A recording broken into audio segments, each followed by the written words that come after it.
Hi, everyone. Welcome to this month's episode of Dr. G's Think Tank on Resilience.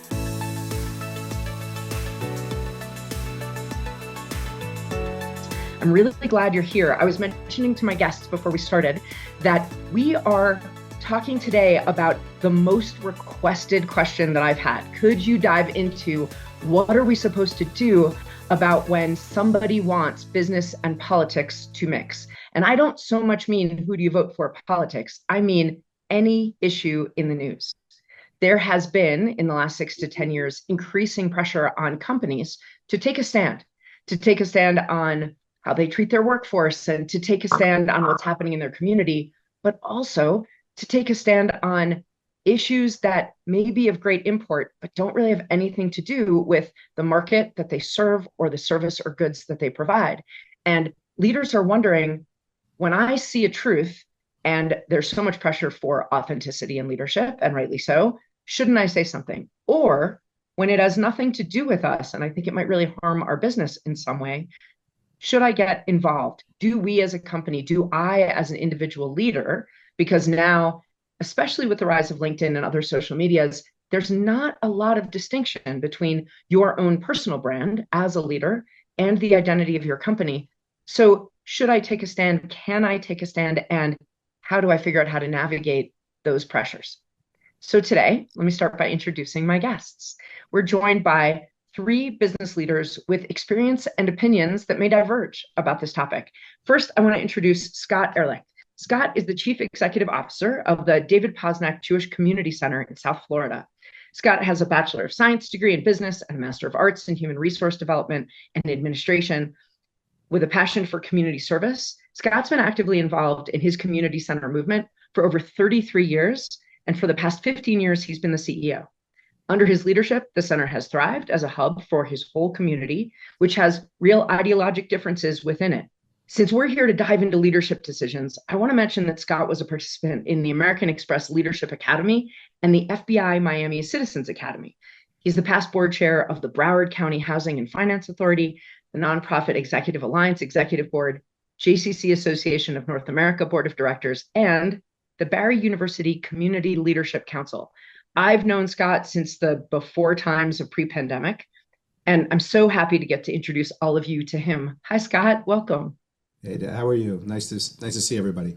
So I want to ask you, Scott, just to start, how much or how little have you seen your own industry impacted by global events? Wow, big question. Running a Jewish community center, especially in Florida, we see with what's going on in Israel, that's really impacted our J. Even the war in Ukraine, and it's still going on. We've been that place where we're accepting Ukrainians that come over. We're providing services for free to them, as well as Israelis that are coming over to our community in droves right now. But if you're running a Jewish community center, and not every Jewish community center does this, but we're a huge supporter of Israel and the politics that go on over there. And again, most JCCs and most JCC directors don't believe in war, and we want everybody to have peace and happiness throughout the world. But these global events affect our center, and we have to have the approach that we're supporting Israel, and we do support Israel, and we have hostage families coming to the J, and overall, in fact, even what's going on in New York right now with New York politics, a lot of people are moving to South Florida, so we're dealing with that right now. That's a weird bridge, but yeah. And Scott, I know that you're really, and we're going to talk a little bit later on about the mission of your organization that you run and how you make your decisions based on that. But can you give me just a sense in terms of nonprofit leadership, that large industry in the last few years, because you're involved in other nonprofits in your community, how much are nonprofits in general impacted by these global events that are going on? Well, they are because nonprofits. You got to be careful. You can't state your opinion one way or the other in so many. Especially with the election, Republican, Democrat, whatever the fact may be. You have to be really careful. And for me as a nonprofit executive, and I tell all the people in our alliance, be educated. Listen. I watch Fox. I watch CNN. I'm very educated on what's going on politically, and you have to be in the know, and you have to be a good listener to people as they're explaining their opinion on things, and be careful not to state your opinion all the time on what's going on in the world or what's going on even locally. I always say be a good listener and try to help people as much as you can. I appreciate that. Okay, so now let me introduce Sean Lowry. Sean is the president of Lowry Solutions, a position he's had since 2022. He joined Lowry in 2006 as an RFID product specialist. I said that like I know what it means. Yeah. Sean later moved into sales, targeting strategic accounts, and then joined Lowry's federal government sales division, which, wow, talk about having to be aware of what's going on globally and in the news. Prior to being named president, Sean was senior vice president of sales and marketing, where he was responsible for Lowry's enterprise and territory sales teams and driving the overall marketing strategy. And this is going to be crucial to our conversation, brand integrity. Sean, hi. Thank you. Pleasure being here today. I'm really glad to have you. And so I'd like to start with the same very zoomed out first question. How much or how little have you seen your industry impacted by global events? Yeah, so for us, so we resell technology products and provide services to various businesses, and as you said, the federal government. We have been less impacted by some of the more human nature events going on, but we've certainly been directly impacted by things like tariffs, the rise of AI in the technology space, and then have to empathize with our global customers who are also being impacted by those geopolitical issues going on globally. So it's been interesting. We're a small business. We have about 70 employees. So on the flip side, navigating some of those conversations with our own employee base and then understanding how we service a couple thousand customers. So inevitably, sometimes political conversations or sensitive conversations can arise.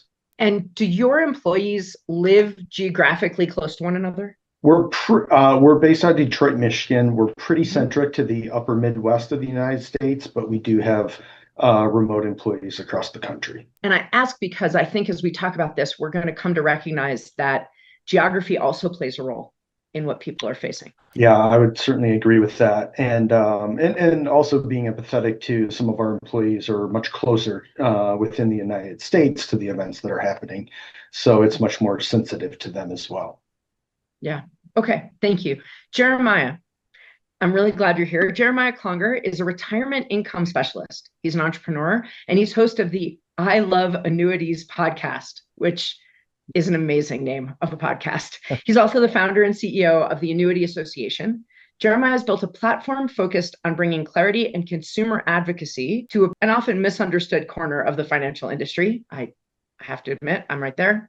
In addition to being a CEO and a podcaster, he's a content creator and a researcher, which I think also plays into what a lot of leaders are having to do when they think about how their brand looks online, who they're reaching, and what they're saying. Jeremiah, hi, thank you for joining us. Hey, good morning. Happy to be here. So, okay, your turn. And you can take this word industry to mean whatever is most top of mind for you. But how much or how little have you seen your industry impacted by global events?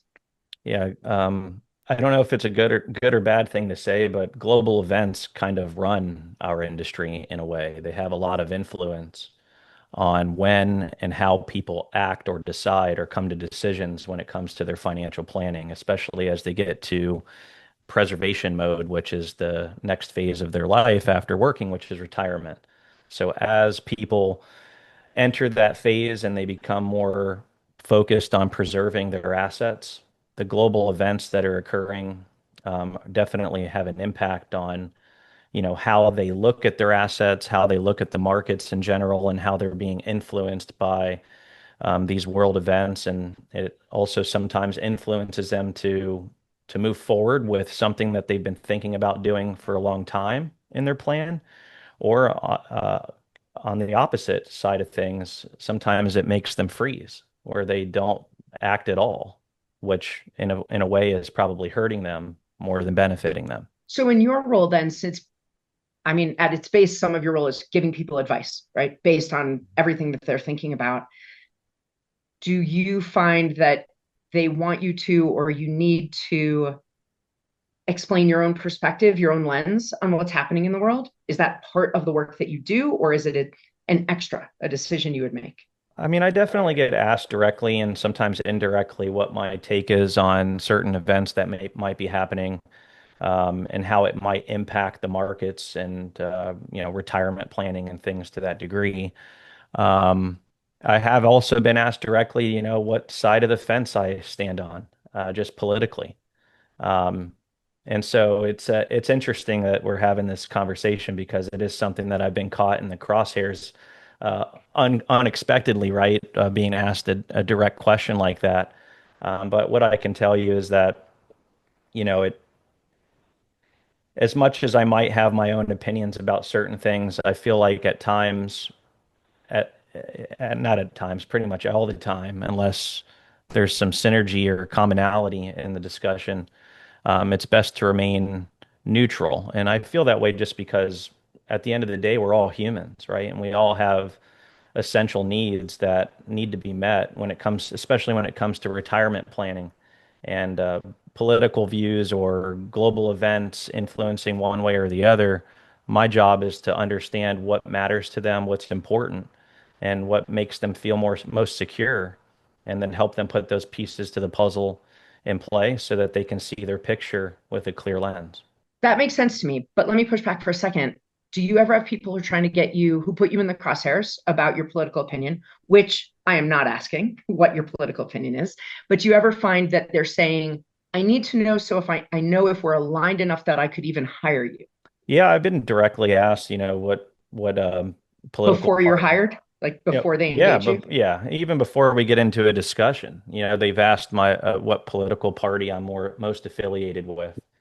And I know you're not asking me, but again, I remain neutral in those questions, and I I've am always. not asking you for an answer, but I am asking what's your advice about how to handle that when you don't see an upside of giving a straightforward answer? Yeah, that's the thing is like you got to weigh the pros and cons of, if you answer it in one way versus the other, what's ultimately going to be the outcome. My commitment to everybody that meets with me is to help them to the best of my ability, political affairs aside. So I remain neutral. I don't go one way or the other. I hear what they're saying. If they ask me directly which way I lean, I answer honestly. I'm independent. I'm not Republican or Democrat or anything else other than a human being that looks at things objectively and tries to make a decision in what I feel is best at that point in time. Okay. Scott, have you ever had donors? Because in some ways you have members and you serve your whole community. And I want to make sure I'm being clear because I'm really familiar with your business model, with how nonprofits work. You have a board of directors, and many of them may donate. You get a little bit of your income, if I'm correct, from the membership fees people might pay or for a program that they might pay for, but you do count on donations from individuals or individual family foundations, right? They're in some ways your customer for continuing to support your work. Do I have that right? Correct. Okay. So have you ever had a donor try to make their donation or say my donation is contingent upon you and I being aligned in our beliefs? I haven't had that. It's interesting. They do come in and they'll tell you their beliefs, and Mm-hmm. they're going to tell, well, I sit here, I sit there, and they'll see I have pictures on my wall of different presidents, of the Secretary of State, of the Prime Minister of We Israel. should say these are pictures of you with these people, not just like Correct. posters you pulled No, out of a no. magazine. Right. Okay. I've met these people, and they'll come into my office, and I try to have a balanced picture wall. So I say, and Florida is a red state, but Broward County is a Democratic county. So, you try to be balanced. But they do come in and they'll ask you for your opinion on stuff, knowing, I'll give the same answer. I vote for the best person during every election, the best person I think after doing my research. But they do press you, and I have been called a liberal. I've been called a conservative. I, you know, If those are the meanest names you've been called, I'd be surprised. right, and in a very passionate way, they've talked to me about it. It's it's a really interesting thing. We have 10,000 people that are members of the J, and I always say our fitness floor is always that conversational place where I try to keep the rhetoric low and people wearing certain shirts and doing certain things. But for the most part, we've been pretty lucky on our donors believe in what we do and not necessarily. And we try to have different political views here on stage all the time. We have a big theater with different people that come in and speak, and we try to be balanced. Okay. Sean, do you ever find, and I'm thinking about either those couple thousand customers, or if you are courting a new global customer who wants to litmus test you, do you ever find that they want to litmus test your beliefs to see if you're aligned enough to work together? I don't believe that we encounter it that much, to be honest. Okay. I do think that for us, it happens more at not maybe from an organization to organization perspective, but from an individual person. Like, say, our sales rep may be interacting with a director of procurement, right? We're all still humans. And so at that person to person level, those types of conversations can often come up, right? And I think that for in our instance, as we are trying to service all these different customers, communication is the key, right? And so I wanted to add, like, serendipitously, I happened to listen to a podcast yesterday, and there was a gentleman, he's a co-author of a book called Crucial Conversations. The gentleman's name was Joseph Grenet, if I'm pronouncing that correctly. And just one thing stuck with me in preparation for today's conversation was he had this concept of like silence versus violence, right? And so we often avoid hard conversations or difficult topics, and it's kind of human nature to stay silent rather than working on the communication skills. And so for our business, whether that's the way we create our company culture internally or the way we're interacting with our customers, we're constantly trying to develop better communication skills so that we can address very difficult political topics or even just business issues. Sean, if you were mentoring someone in your industry, but another company, a younger leader, somebody had less experience than you, what advice would you give about how that leader should think about standing up versus stepping back regarding global issues that aren't directly impacting, like tariffs? If someone says to you, what do you think is going to happen with the tariffs? Answering them is just sort of your best business guess. But if it was about an issue that doesn't directly impact your work, what would you advise them? I would personally advise them. I'm not opposed to discussing it. But I think that what we need to do is make sure that we are using very thoughtful communication skills and creating a very safe environment for having those conversations. The one difficulty today is, in my personal opinion, is everything's so polarizing, right? Whether we talk about political issues and such. Yet, I think that many people, if we create a safe environment to share those ideas, we're going to ultimately get to a better outcome, understanding each other's perspectives more. So not avoid the conversations, but be very thoughtful in how we have those conversations. Can you give me a couple of ideas? If I'm coming to you and I'm like, I've heard that, I get the idea, I like the idea of creating a safe environment. What does that really look like? If you were if you were talking to a customer, for example, and then you were at dinner later where they had invited you to dinner and an issue like this came up and you thought, I don't have to shut it down and talk about the weather, but I want to make sure that I'm careful about this. What would you be looking out for, or what would you say or do to set that up well? For me, I think actually acknowledging it up front before having the conversation. Almost a open, I would lead off by saying, I'm willing to have this conversation and share my thoughts and opinions because I'd really like to hear your thoughts and opinions as well. But I want to make sure we have some ground rules for the conversation, that we don't necessarily have to agree, that we're really looking to share one another, seek to better understand one another. Okay, so you would acknowledge the risk of it, and then with an agreed upon framework, then you would do it. Correct. That makes sense to me. Scott, if you were in that situation, by nature of your work, you have to socialize a lot with folks who, even though they're socializing with you in an event that may seem very casual, they're really listening. In any community, especially nonprofits that serve a whole community 365 days a year, they're listening for, what can I say later that the CEO said? What can I report on to my friends, my family, the people in my fitness class, whatever it is. So do you have some ways that you that you decide in the moment or ahead of time when you're going to stand up or when you're going to step back from an issue? From a political standpoint, I try to be balanced. I just listen. I will say there was one time, like you go back a few years when COVID was here, that I did make a statement that I said I think everybody should be vaccinated. And in Florida, that was a difficult issue.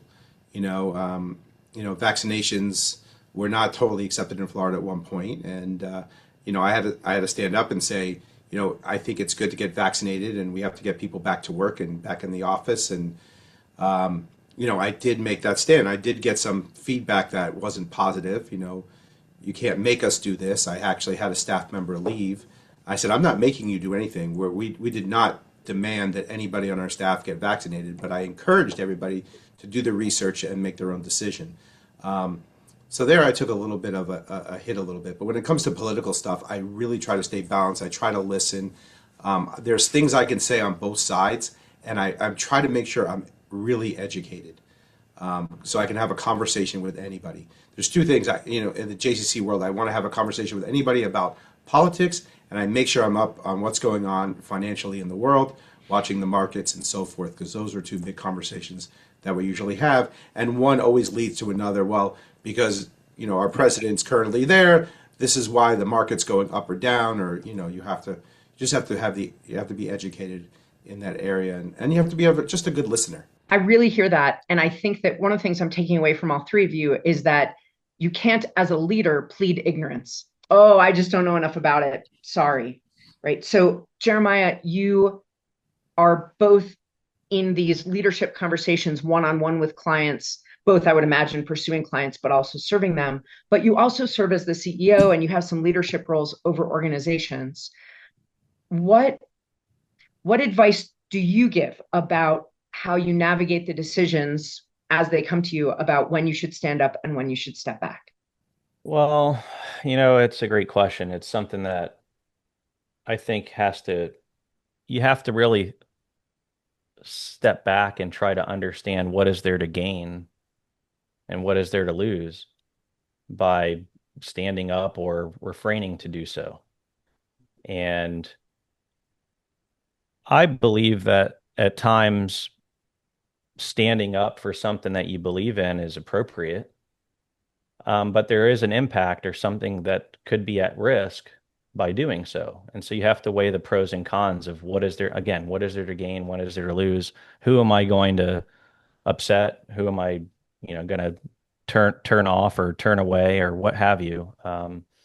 So it's a slippery slope in some ways, right? In my opinion, as a leader of an organization where I, manage and lead a team from all walks of life, and we're remote, so we're all over the country. I have some members that even live in Mexico right now, and everybody's different. Everybody comes from a different background. So, as a leader, my job, I believe, is to continue our enterprise down the mission that we've committed to, and that is to help people with their retirement future. And I don't think that necessarily standing up for what I believe because I heard something on the news is going to make necessarily that much of a positive impact to continue down the path of our mission, right? I think it could have adverse effects. So it just comes down to what it is specifically. I think if there can be some general conversation that's healthy and constructive, I think that that's a great thing when you can take different backgrounds and different political viewpoints and meld them together to have a really constructive conversation. At the end of the day, we're all Americans and we all have that freedom to believe in what we believe, but it doesn't mean that somebody's wrong or necessarily, condemning towards them for their beliefs. So if there's something that good that can come from it, it's a great conversation. If I believe that there's more negative impact potential, then it's best to leave it unspoken. And so I really like that cost benefit analysis, and I really appreciate that you brought in mission. Sean, I did deep research. I read your mission online of Lowry, and it's pretty straightforward, right? So for everyone, providing innovative technology solutions that help businesses achieve their goals. So it seems to me that if you're using that mission as a litmus test, it makes some of the conversations, should we take a stand or not take a stand, pretty clear. Is this going to help us help businesses?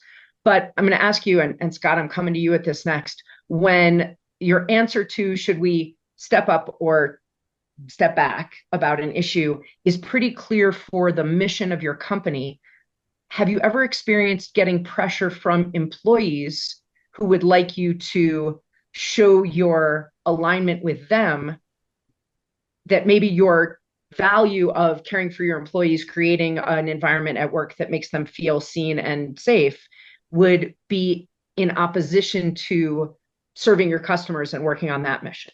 Have you experienced that?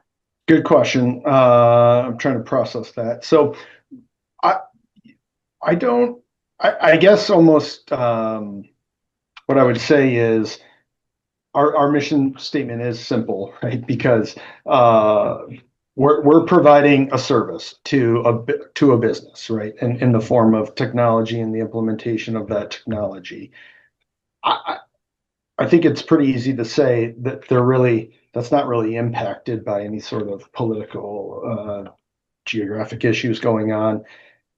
As it relates to our employees, we're a privately held business, and so culture is a very important part, right? And as such, I think we've done a nice job. We've been in business for over 50 years, privately held throughout that time. I think we've not done a nice job of fostering a culture where people can feel welcomed and be able to share some ideas.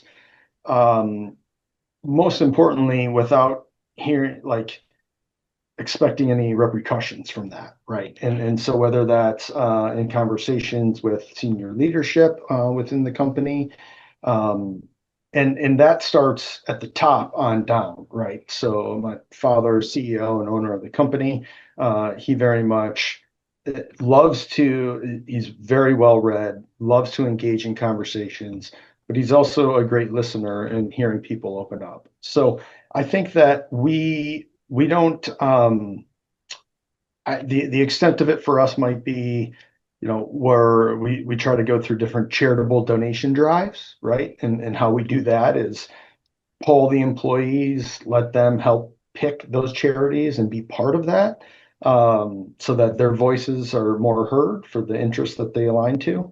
But overall, I think, again, it's just so long as we have a safe environment, we're not as concerned about it. I appreciate that. And Scott, I know because I looked that your mission statement for your community center does it, one of its tenets is wellness. And so it makes sense, for example, the example that you gave us about vaccinations, that if it was genuinely your educated, considered belief, reading experts that you trusted, that you thought vaccination is going to make people healthier and make us better able to serve our community and all of that, that you were very mission aligned. We got a question from one of our viewers who asked something I think is really good, because I don't only want to ask you, what about when your employees see things differently than you do? But he says, as a leader, do you allow those you lead to profess their opinions in conversation with, I'll say, he says clients, but I'll also say customers or donors or board members, if if you have a party line and they're in opposition, or if it's just an issue you're not taking a stand on? How, as a leader, do you handle that? We really don't allow political conversations with staff and just members of the J, because it becomes a difficult thing to work with, especially when we have so many people that are seeing things in a different way. I've never seen a split opinion on where we are politically as we have now. Especially the Jewish community is so split. It's really 50-50, and it's actually leaning conservative where we used to lean liberal. So people are switching positions, and we just have to be really careful when we have those conversations. There are people that are really passionate. We had a lieutenant colonel that was here that was working out, and two people in a Trump shirt were like trying to talk to him and trying to get him to say, why aren't you going to vote for Trump? And it just becomes difficult. And how does my staff react to that? Oh, so those were customers, basically. Those were customers. So we're having customer issues, and the staff has to de-escalate, because they are taught that this is not something that we're going to be talking about. Everybody should have an opinion. Everybody should be educated, but it's nothing, you know, right now, and even during the presidential race, we were getting so many people on both sides. Staff started to wear hats and shirts, and we then, we met with them. We said, this is not the place for that. Please have your opinion, vote for who you want to vote for. But it was such a hot topic, and it never been like that in other presidential races. So we had to kind of, put our best foot forward and just say, this is not the place for that at this time. Sean, But would you it's say not an that, easy conversation. It's just certainly not an easy conversation you have with staff or members yeah. at this point. Sean, would you say that creating that neutral space that Scott's talking about, we're not going to wear politically aligned merchandise while you're working here in our customer facing spaces, for example, which at a community center is pretty much everywhere. Would you say that that's part of creating a safe space? If that kind of a rule that says, like, please don't wear slogans of anything, or is that not necessary if there aren't customers in the building? I would agree with Scott, right, in that example. And so, because, like, for instance, as it related to our own business, we have an employee handbook, right? We specify certain aspects of dress code, and ultimately, being a private business, we reserve the right to address, if someone were to come in. The one thing is, like, I view that as that can become a distraction to our business mission, right? You just mentioned that we're here to service various other businesses by implementing technology and services. I think that if it's too pronounced, it's a distraction, right? That said, it's not as though we're walking through our parking lot and critiquing people's bumper stickers. Bumper right? stickers, right? That's a great example. Yeah. So that's fine, right? But it is still a corporate environment, and therefore we want to keep it focused on our mission ultimately.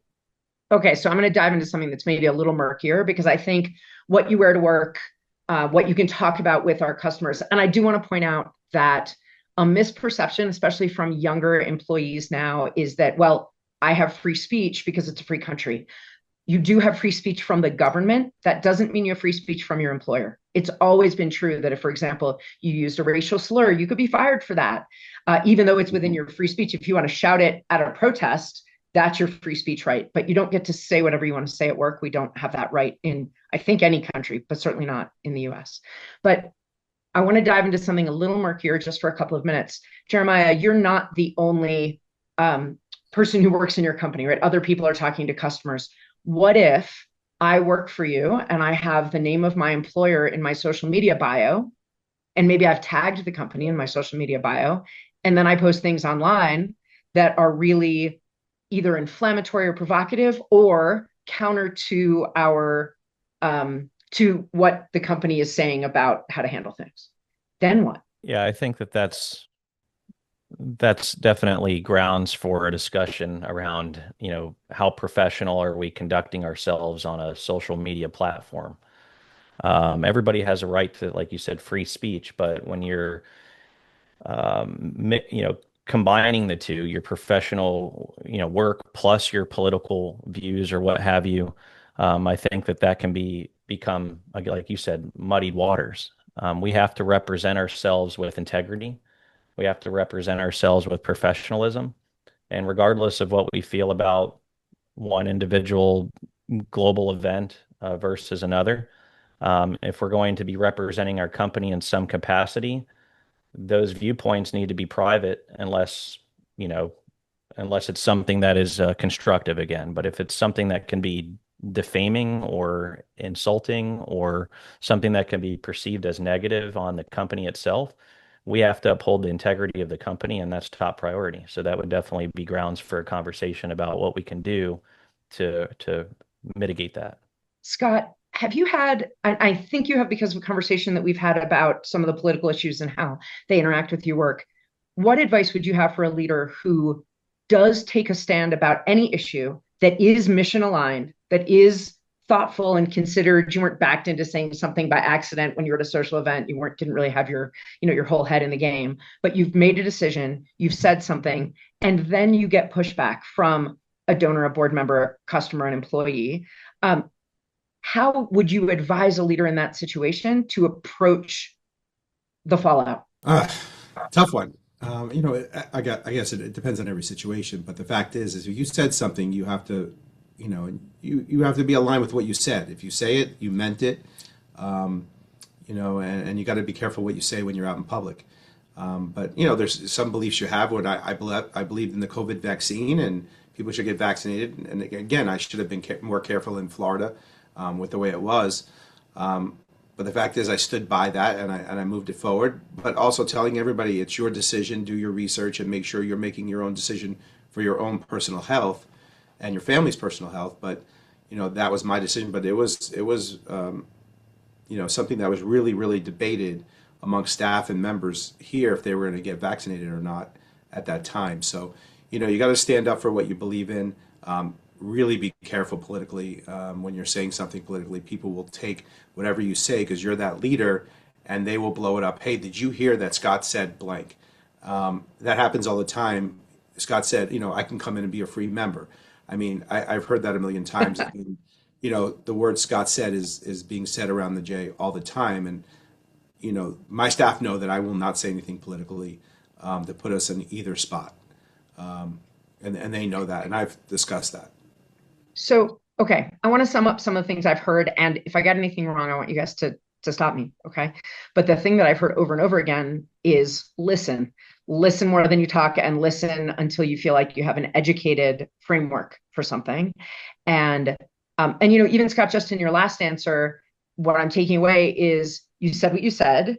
If you got it completely wrong, you can show the leadership of saying, and this is my words, you can show the leadership of being like, you know what, now that I've thought about that, I'm not going to take that stand. But if that's not your response, then your response is, yes, this is what I believe.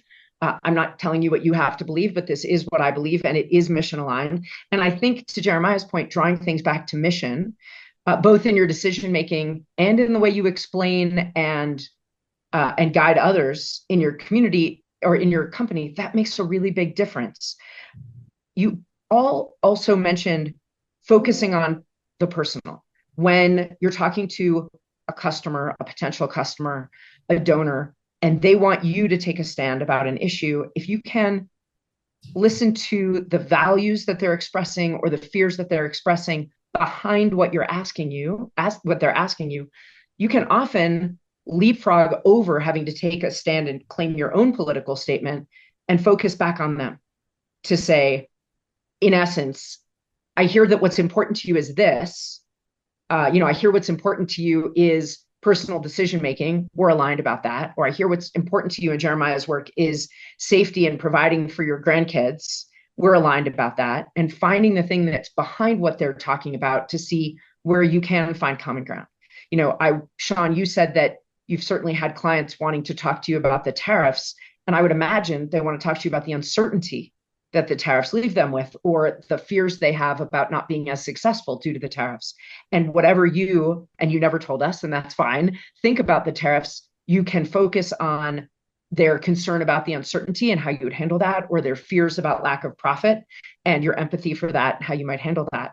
So really listening isn't just a question of knowing, what does this person want to hear? Can I find a way with integrity to say what they want me to say?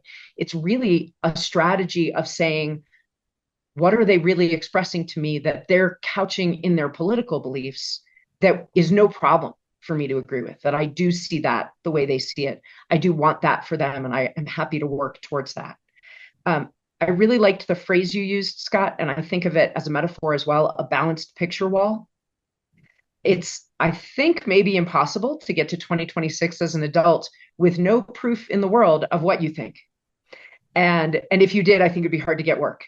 So making sure that not only what you show on your LinkedIn profile when you ask to speak on a panel like this, anything that people will be able to look up and see is not only, I don't know that you can do what, Scott, you obviously have done successfully, which is really try and quite literally balance, like balancing on a scale. If I've done some with this, I should do some with this, but is to make sure that what you're putting up is a true reflection of your mission aligned values, that you can defend it.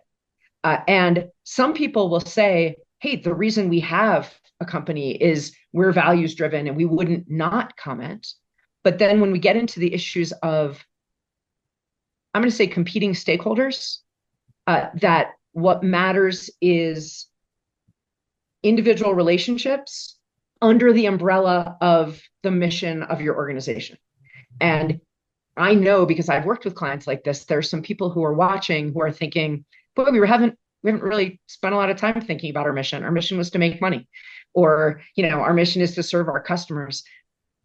Sean, when I said that you guys have a simple mission, that's a real compliment. That clarity gives you a filter through which to pass what you do, to pass your employee handbook through it. Does it align with our mission? To pass decision making through it, to pass policies through it, and markets. Do we want to start doing this new thing? Are we willing to let go of that service we used to provide, or that the good we used to create? If you have a mission that has real clarity, it allows you to tackle whatever the four of us haven't even talked about, because it's coming next month or next year. It has to do with how AI made us look, or whatever it is. And so I really value that balance. And to Sean's point, communication is key. That whatever it is you choose, you can't just say, oh, I don't know, or we're just not going to talk about that. Even if you're not going to talk about it, you have to be willing to communicate clearly why you're not going to talk about it. Before we go, I'd like to ask each of you guys to answer a question, as people might be feeling a little bit overwhelmed by all of this, knowing that these questions won't stop for leaders. So, Jeremiah, I'd like to start with you. How do you protect or even increase your own resilience when these issues come up? Oh gosh, that's tough. Oh, I'm sorry. I don't want it to be tough. I want everybody to say, oh, I know exactly how to increase my resilience.